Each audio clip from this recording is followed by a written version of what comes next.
olunaku olw'eggulo bannamateeka abo abatakabanira enfuga ey'amateeka n'eddembe ly'obuntu babadde balina omusango mu kkooti ensukkulumu nga bawakanya ne ssekuwakanya yenna eky'abannansi abatali b'amagye okuwozesebwa mu kkooti ez'amagye. Omusango guno gwateekebwayo Honorable Michael Kabaziguruka wabula si yasoose okuguteekayo ne Road Mayor Ssaalongo Erias Lukwago yaguteekayokko ne gufutyankibwa. Kati omukulu Kabaziguruka ensonga eno kwe yaggukidde era essanyu lyabadde ly'amaanyi.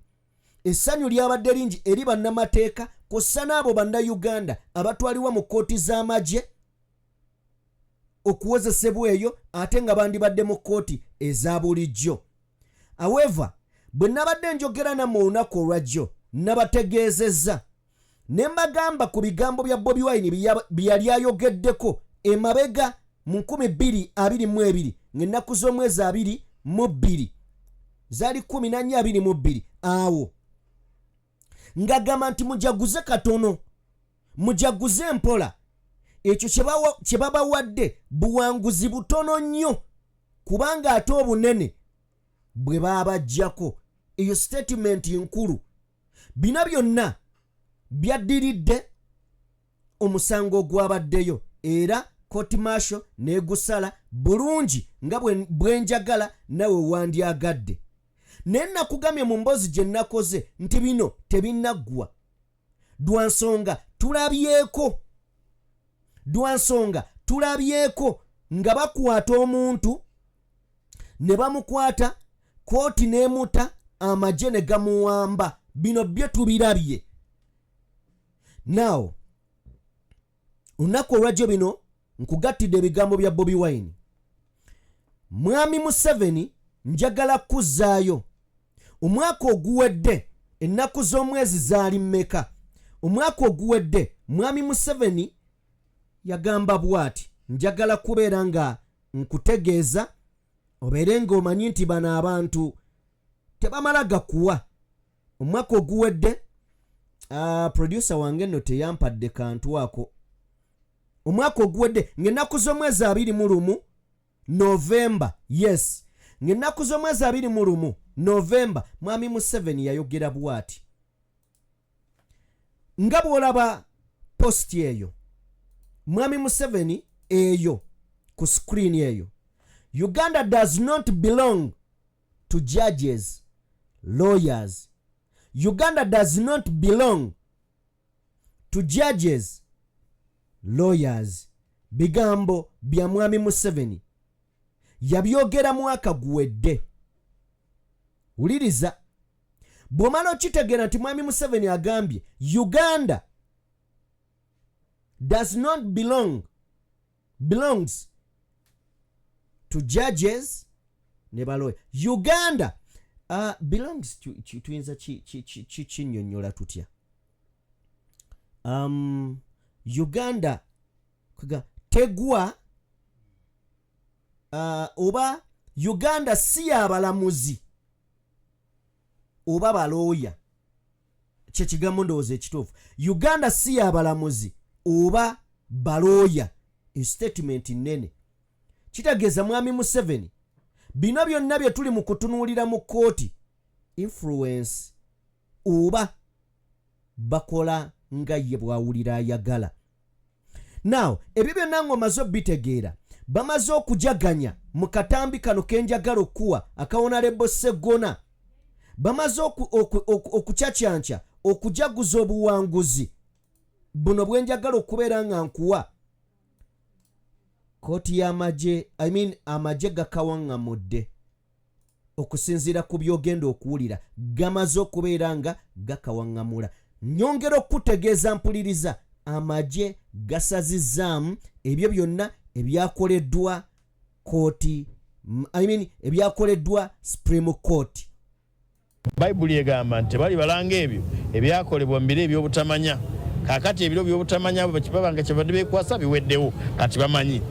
Abantu abali mu makomera ku biragiro bya court martial oba kooti y'amagye nga bwe badde bagiyita okuva n'essaawa eno si lwaleero naye kati ku ssaawa eno baliyo mu bumenyi bw'amateeka n'abalina emisango gyonna egibadde gibavunaanibwa mu kooti y'amagye gyonna gisaziddwamu. Bayibuli egamba nti bali bala oyo Honorable Sseggona akali amaggwa bw'ati abadde atunnyonnyola ng'agamba nti ababadde bakola bye bakola mu kooti ey'amagye bayinza okuba babadde tebamanyi kye bakola, naye mu kiseera kino kooti ensukkulumu Supreme Court emaze okubeera ng'ebategeeza ekituufu.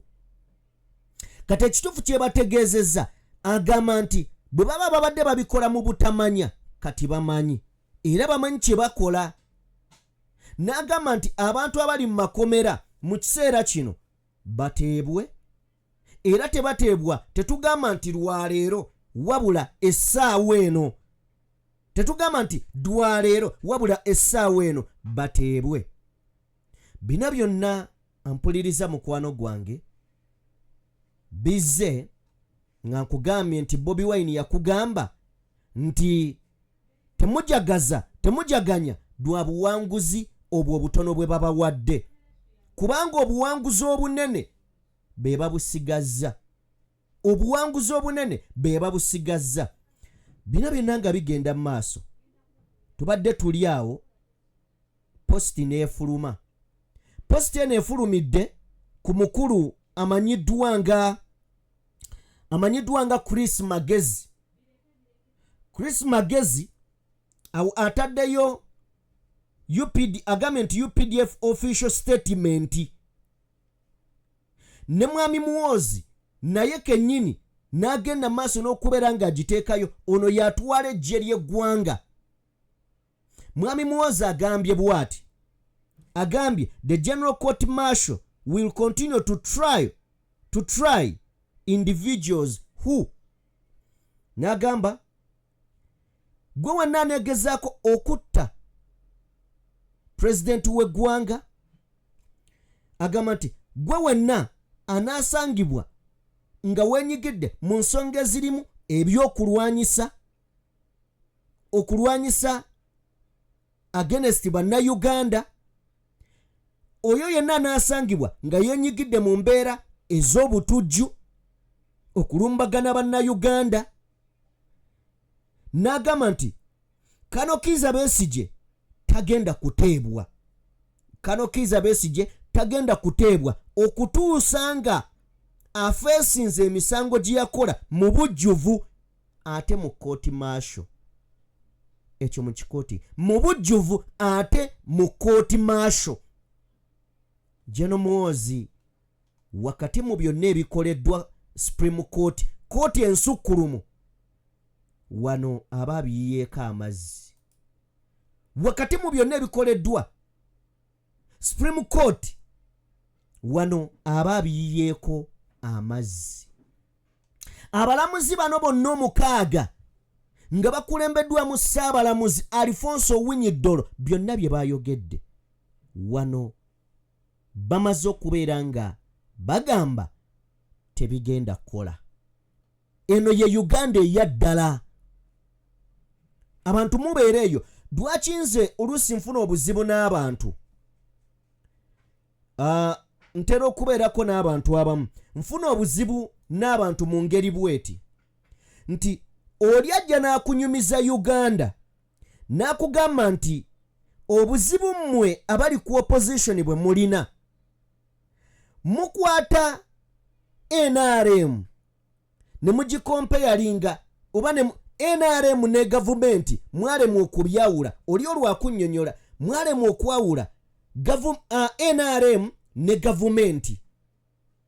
Gavumenti olina kuganza empagira gavumenti naye siwagira bikolwa bya NRM. Awo wenina obuzibu n'abantu. Gwe wenna ndaba ali eyo olina okusooka n'okimanya kino nti ensi efugibwa amateeka ga mirundi ebiri. Efugibwa amateeka ag'ebitabo, amateeka amawandiike, efugibwa amateeka ag'ebitabo n'amateeka amawandiike. Naye amateeka amawandiike ago gakola kitono naddala mu mawanga ag'abadikiteeta, naddala mu mawanga ag'abantu banneeremeza mu buyinza. Amateeka ag'ebitabo amawandiike gakola kitono. Kyova olaba institutions bazikwata ne bazivunnamya wansi ne ziba nga ziwulira bo. In fact nga omukulembeze abeerako oba omufuzi abeerako nga yawa ebiragiro okuviira ddala waggulu, institution bazitta. Nkugambye amateeka gali abiri. Amateeka abiri genjogerako ge galiwa. Obeera ne gavumenti eri mu buyinza, ekibiina ekikulembera oba ekifuga, ne mubeera ne gavumenti. Naye ekibiina ekifuga kisobola okutwala emirimu gya gavumenti ne kijezza. Kakati abantu abajja otunnyonnyola amateeka mu Uganda, oli ajja okunnyonnyola amateeka mu Uganda, ekintu kimu kye bataagala kutugamba nti amateeka tuwagalinnyako, constitution tugitambulizaako bigere, era abali mu buyinza bagifuula ekidiba omuwugirwa. Nti amateeka agatali mawandiike agateereddwawo abantu n'ebiragiro bisinga constitution amaanyi mu Uganda. Oba ntegeerekeka nti ebintu ebikolebwa gavumenti ya mwami Museveni byonna bw'otunuulya kumpi ebitundu nga 85 tebiri mu mateeka. Kino kye kitutuusizza wano nti otunulira mutabani wa mwami Museveni nga byonna byakola bimenya mateeka, nga byonna byakola bimenya mateeka, naye nga tebamukwatako. Ne twogera ku tweets ziri, Muzeeyi Museveni n'avaayo n'atanenya, wabula n'agamba bugambi temwamutegeera. Oba oliawo kyakola mujja kukitegeera mu maaso eri, naye nga bituzaalidde ebizibu. Now tuli mu kooti ensukkulumu, Supreme Court, ne Ssaabalamuzi. Abalamuzi 6 batudde bagamba nti kino kikyamu, ne batuteera nako ekisinga obukulu nti bano bonna abantu be tutunuulira abali mu kooti maasho abawozesa abantu tebalina bukugu era si balooya, naye nga be batudde be bali mu kusalira abantu emisango, era yeyo kooti maasho awo baali bawozesa Kano Kizza Besigye. Awo bonna abali awo si balooya, tebalina na bumanyirivu mu kuwozesa misango, ne be bawozesa abantu. Kyova olaba abaana ba NUP basobola okukwata ekkubo ne babaleeta mu kooti maasho, n'otunula nga bano tebamanyi na mateeka we balina kuyita, ne bagamba ne baleeta balooya. Abakulu abo ne bagamba nti balooya be muleese ekisooka tetwekakasa maka gaabwe, ne bali abaana be mugamba okufunira bail nabo bennyini abaana tetubeekakasa. Ne mutuuka muba frustratinze, mubatuusiza ku kisenge, ne mubajjako balooya ababadde mu nsonga zaabwe emyaka 4, ne mubawa ab'amagye. So eggwanga lino liyimiridde ku biragiro n'amateeka agatali mawandiike. Kyabulabe era kyabulabe nnyo eri eggwanga okubeera nga constitution erambika mu butuufu bw'amateeka tetugigoberera, naye nga tulina ebiragiro okuva mu ba individuals abawa ebiragiro mu ggwanga. Kitataaganya enfuga eri mu mateeka, etambulira ku demokrasi, enfuga kugamba ewa eddembe n'ebbeetu erya munnansi okubeera ng'asobola okwesalirawo n'okwetegerera ku bintu ebimu. So eggwanga lyaffe wano weeriri. Nabadde ntunuulira Joel Ssennyonyi wano oyabadde atugamba. In fact bwe bafulumiza ekiwandiiko kino ndabye Secretary General David Lewis Rubongoya omukulu agambye Gen.Muhoozi tukomye wali nga baga Besigye ajja kufeesinga emisango gyonna fule ate mu kooti maasho. Okitegedde? Ate mu kooti maasho.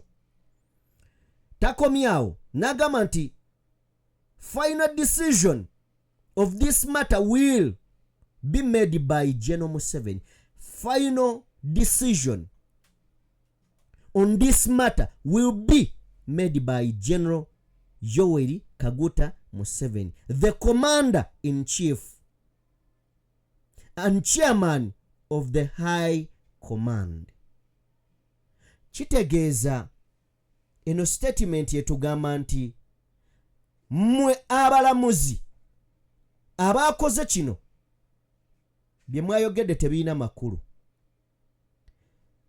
Mwami Museveni yateekeddwa okusalawo kyonna ekiddako. Oba okitegedde? Yateekeddwa okusalawo kyonna ekiddako. Bano abalamuzi bye baakoze tebabitegeera. Dino ly'eggwanga era kino kyenkutegeeza nti ebiragiro n'amateeka agatali mawandiike gafuga ensi badikiteeta mwe babeera. Because mawanga agagali yadde amateeka gagobererwa. Era tutunuulidde nga mu ggwanga erya Kenya akalulu kaddamu ne kalondebwa nga kooti ensukkulumu esazeewo n'egamba kaalimu emivuyo. Kooti kasita yagamba kaalimu emivuyo kaddibwemu ne kaddibwamu. Kitegeeza eyo institution eyimiridde era yeetengeredde. Wano mu Uganda simanyi oba n'akulira akakiiko k'ebyokulonda Simon Mujenyi byabakama oba ayinza okuyimirira. Tasobola yadde kuba n'embavu eyimirira agamba atya nti ki? Nti ssebo generaali bino wakoze mafaayo tasobola kubyogera. Mbu bino wakoze mazaganya tasobola kubyogera. Kooti eno yennyini gye twabaddemu NUP bwe yatwalayo omusango gw'ebyokulonda kyatwala katemba mu kooti eyali talabwangako wano mu Uganda. Ne tulaba nga abalamuzi abatudde ku pano abagenda okuwa ensala ku musango ogw'ebyokulonda ogwawaabibwa Bobi Wine ku lwa NUP nga bano bonna boogedde bye baagala abalala bonna nga boogedde. Ne tulaba omulamuzi Kisakye bwe yatuuka okuwa ensala ye empapula ne bazimuggyako. Bwe yatuuka okuwa ensala ye amasannyalaze ne bagaggyako. Bwe yatuuka okuwa ensala ye banne ne basituka mu butebe ne bavaawo. Ki ekyabaggyisawo? Kubanga ensala ye endowooza ye ne bye yali agenda okwogera nga byawukana ne banne. Era nga mu kwogera kwe yatutegeeza nti eyali akulembeddemu okumucunya oba okumukola ebyo ate ye Ssaabalamuzi Owiny Dollo. Now wano we tujjira ne tugamba nti ebyabaddewo olunaku olwajjo, ebyabaddewo olunaku olw'eggulo yabadde influence ya mwami Museveni. Tugambe nti kooti yatudde ng'eyagala kukola ruling ku oyo yekka kabaziguruka. Kirowoozeemu nti bandiba batudde nga baagala kukola ruling ku kabaziguruka naye bamalirize gikwatireyo abalala, kubanga yalagidde kabaziguruka aliyirirwe ensimbi zonna zayonoonedde mu nsonga eno. So tukyeyongerayo, njagala kuwa ku ndowooza nkuwe ku David Lewis Lubongoya. UPDF bwefulumiza official statement. Bwefulumiza official statement ng'egamba nti byonna ebyasaliddwawo tebirina kye bigenda kukyusa. Omuntu yenna singa neegeza mu kutemula president w'eggwanga, singa anaasangibwa n'ebyokulwanyisa nga bikozesa against bannayuganda, singa onoosangibwa ng'olina ebikolwa by'onyigiramu eby'obutujju, era ne batugamba Kano Kizza Besigye tagenda kuteebwa. Tagenda kuteebwa okutuuka nga afeesinze emisango gyonna mu bujjuvu ate mu kooti masho mu masholo. Ontegedde? Now, David Lewis Lubongoya nga Secretary General wa NUP olunaku olwajjo yabadde ayogeddeko eri eggwanga oluvannyuma lw'omusango ogwo. Bino bye bimu ku bigambo byayogedde.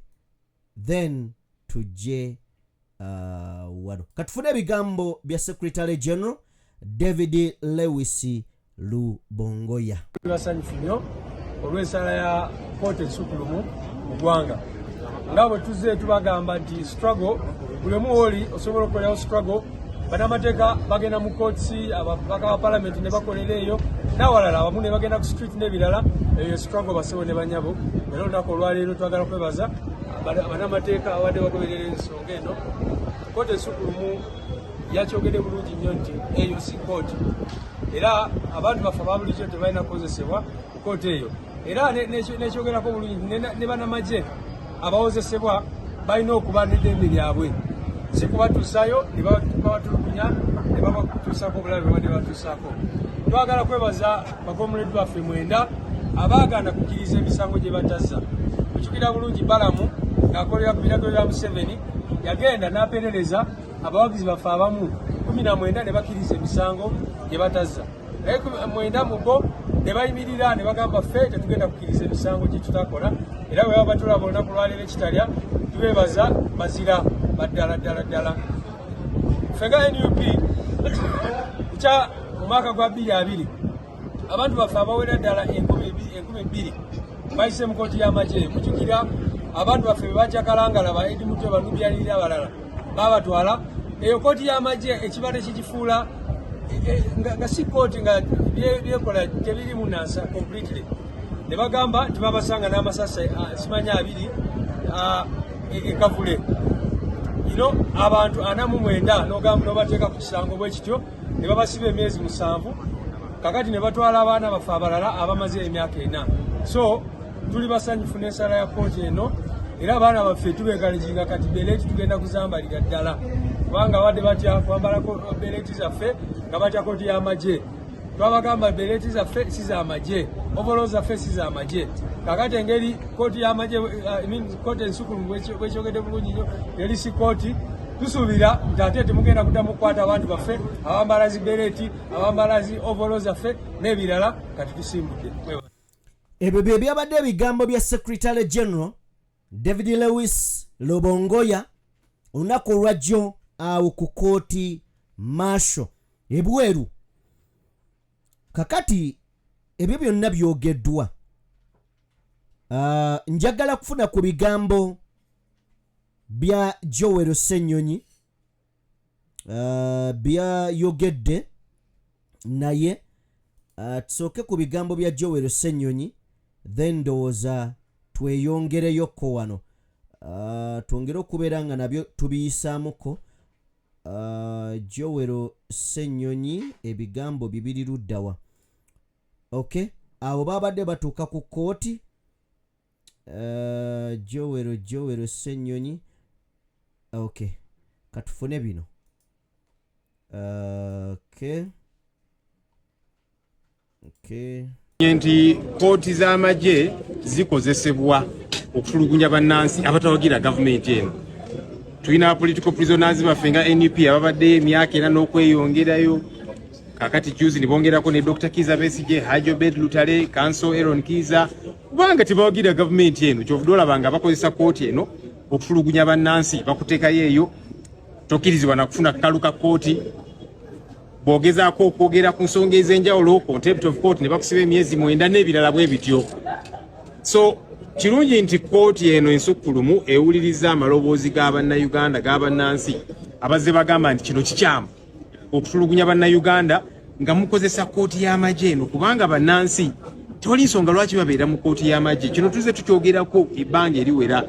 Kirungi nti amaloboozi ago bagawuliriza. Obuzibu obuli ku General Court Martial nga bwebadde bebeemulugunya ne bakutwalayo mu kooti yaabwe be bakuwozesa prosecution ate nga abamagye be batudde wali be balina okusala omusango guno. Kwegamba nga tewali bwenkanya buli mu nsonga eno. Kirungi nti ensonga eno egenda kutereezebwa. Ate ekirala kooti kyekoze nti teyambye just bannansi ensonga eno okutereera n'abamagye nabo kubanga abamagye nabo babadde batulugunyizibwa nti oli w'amagye oli private onyiziza mukama wo meja oba captain oba ki n'akutwalayo just olwokubanga omunyiziza ne bakusalira eyo emisango egitategeerekeka oluusi n'okutwala kalabba. Kati n'abamagye nabo bafunye obuwolero lw'ensonga eno. Katusuubire nti ekiragiro kya kooti kino kigenda kuteekebwa mu nkola bunnambiro kubanga ebiragiro bingi ebya kooti ebizze binyoomebwa. Kooti nega nti omuntu ono tumutadde kakaluka kooti ne baddamu ne bamusiba nga tannafuluma na geeti ya kooti n'ebirala bwe bityo. Katusuubire nti ekiragiro kino kigenda kuweebwa ekitiibwa kiteekebwe mu nkola.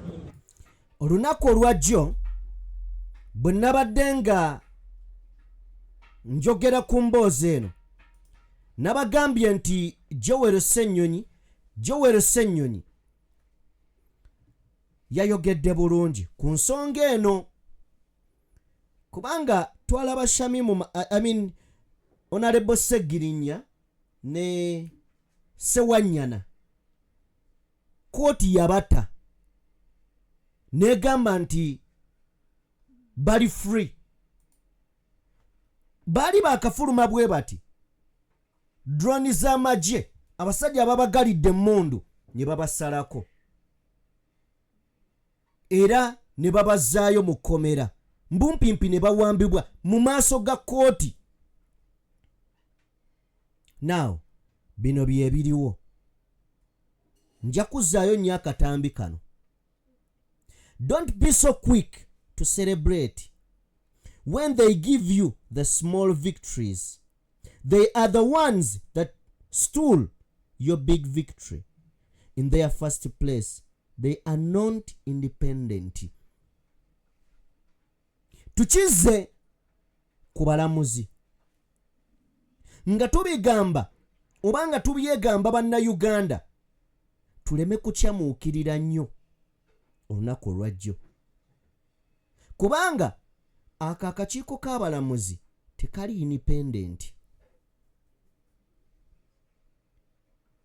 Obuwanguzi obutono bwe bakuwadde bw'ocelebratinga jjukira be baakubbako oba be baakunyagako obunene mu kusookera ddala. Bino Bobi Wine abyogera nga omusango guli ogw'ebyokulonda gutojjera oba gugenda mu maaso. So byebyo mbadde ndaba Secretary General David Lewis Rubongoya Secretary General awandiise oluvannyuma lw'okulaba amagye bwe gongedde okubeera nga galuma ejjiiko neera nabadde n'emboozi ya Kakensa Media yagambye nti bwe nalabye Muhoozi ng'agaanye okwapiyalinga naga nti sijja genda kuvunnamira Parliament. Nagamba okujjako nga bo be banvunnamidde. Kakensa ng'agamba nategedde nti kati waliwo ekigenda okujja. Ekigenda okujja kye kino kye tufunye kiriwa kyekyo okulaba nga Judicial yakoze ekyo kubanga ebibuuzo bibadde bingi ng'abantu bagamba ye Muhoozi amateeka tegamukwatako, ng'abamateeka beefudde kyensirikidde era basirise, bekikwatako abalala bonna nga basirise. Kakati babadde balina okuteekinga action. Wabula action yandibadde ki? Kwekuta ba political prisoners, kwekuta oba okujjawo abantu abagenda mu kkooti ey'amagye, kubanga Ssaabalamuzi yakirambise bulungi. Abo si balooya, tebasomangako bulooya, tebamanyi mateeka, tebalina yadde lukusa lubakkiriza kubeera nga bawozesa abantu. David Lewis Rubongoya okusinziira ku byenkuwadde emabega abadde takkiriza nti kino kyapeniize. Kakati bwati bwagambye, agambye are they serious pressing themselves above the Supreme Court and the Constitution when under Article 28 kasaze 2 commands the UPDF to be. David Lewis Rubongoya kino kimukanze. Jukira olunaku olwajjo yabaddewo ku kooti. Bw'abeera ku kooti mukuwadde ng'ayogera, kakati yeewuunya, agamba bano ddala bakakasa nti bali waggulu w'amateeka, bawakanyiza ebiragiro oba ensala ya Supreme Court. Kitegeeza ne Constitution tebagiwa kitiibwa wansi wa kawaayiro 28 2 akalagira UPDF oba amagye ku buyinza eri abantu nga bwe kalagirwa. N'abasajja tubalabe edduka bakola nga bwe baagala so si bwe tuwagala. Kiddayo eri kubajja ne batugamba nti gavumenti ne NRM tuyina omuyaya akwekaliza nga tuyina okubitegeera. Gavumenti ne NRM ebyo ebintu byawukana. Ye oli mutuufu ne mu bukyamu byawukana mu mawanga agagoberera Constitution. Ne wano mu mawanga ng'emmundu yeesalawo ebyo mwogeramu byogere. NRM ye gavumenti, Mwami Museveni ye gavumenti, because teri institution yonna mu Uganda ekola. Ogenda kumpeeriwa palamenti, goyinza okuŋŋamba kati nti palamenti ekola ddala mu butuufu bwayo. Essiga eddamuzi ogenda kuŋŋamba nti nno kakiiko ka byakulonda. Institution ki ekola? Bya bulamu bye biteredde oba byanjigiriza? Byonna bisalibwawo abakulu nga we baagala. So si institution ekyandibadde ekirungi kimu, ekyandibadde ekikulu kwe kuwa omwaganya institution zikole ebyo bye ziteekeddwa okukola, naye mu kiseera kino tezikola bye ziteekeddwa kubeera nga zikola. Okusinziira ku mukulu ono gwe ngenda okubeera nga nkuwa wano, agamba bw'ati nti UPDF official statement, ono ayogedde oba eyakoze official statement amanyiddwa nga Chris Magezi, yafulumiza statement eri official ku Twitter. Eno statement yafulumiza si ye ng'omuntu eteekeddwa okubeera nga yabadde meeting eyatudde ne basala entoto okulaba naye buno buswavu yate mu Uganda abantu bakyaswala ani akulimba dwaki ngamba nti nno buno buswavu kino kye kindeetera okugamba nti nno buswavu kooti bw'eba emaze okusala ekintu ne mujja ate ne mutulaga nti temugenda kukiwa kitiibwa temujja kukiwa kitiibwa naye nga ne ssemateeka constitution gye mugamba gye mutambuliramu bwetyo bwerambika kino kiralamukko okusinziira ku Daily Monitor eyafuluma gye buvuddeko oyinza okwebuuza Chris Magezi Major General Mulamba yapointingibwa Gen.Muhoozi yapointingibwa Muhoozi nga omwogezi we era ano ne bakuwandikira nga bagamba the former special force commander spokesperson Major General Magezi is now the head of the communication for the first son Major General Muhoozi Kainyerugaba bino byamabega nga bakamuwa obwa Major General kati fulu General in bagamba nti mu transfer empya ezakolewa Magezi will now become the public relations officer for the presidential advisor for special operation currently held by General Muhoozi Kainyerugaba kati ono eyafulumiza statement eno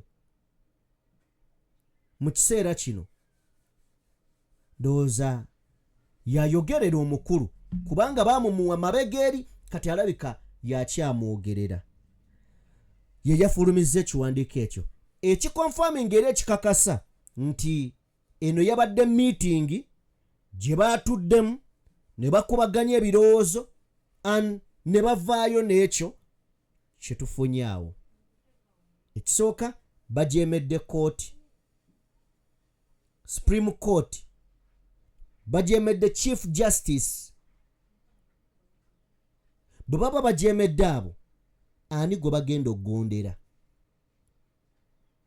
bwe baba nga bajeemedde abo ani gwe bagenda okugondera so ekibuuzo kisigadde awo ly'eggwanga awo wetuli era wetutuuse okujaguza kwabadde kungi kuba buno buwanguzi ensi ebanga etereera ensi wano ebanga etereera nti kale waliwo ebisobye ne kino kiteredde naye ate n'ekyo ekibadde kiteredde bwe kijja ne kiwakanyizibwa ate bennyini ba toopu mu buyinza mukwano gwange kyabulabe njagala kwebaza buli ssekinnoomu atambudde nange okuva gye twatandikidde okutuuka wano we tutuuse nkwebaza nnyo weebale nnyo weebalire ddala mukwano gwange